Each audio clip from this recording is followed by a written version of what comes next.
اور رسول اللہ صلی اللہ علیہ وسلم نے ایک اور بات بھی بیان کی.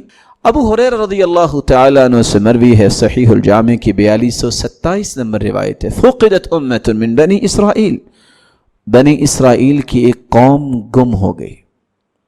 لا یدری ما فعلت، کچھ پتہ نہیں اس کے ساتھ کیا ہوا. وانی لا اراها الا الفار، اللہ کے رسول کا فرمان ہے میں سمجھتا ہوں کہ اس پوری قوم کو اللہ تعالیٰ نے چوہا بنا دیا، وہ گم نہیں ہوئی. الا ترونها اذا وضع لها البان الابل لم تشرب واذا وضع لها البان الشاء شربت.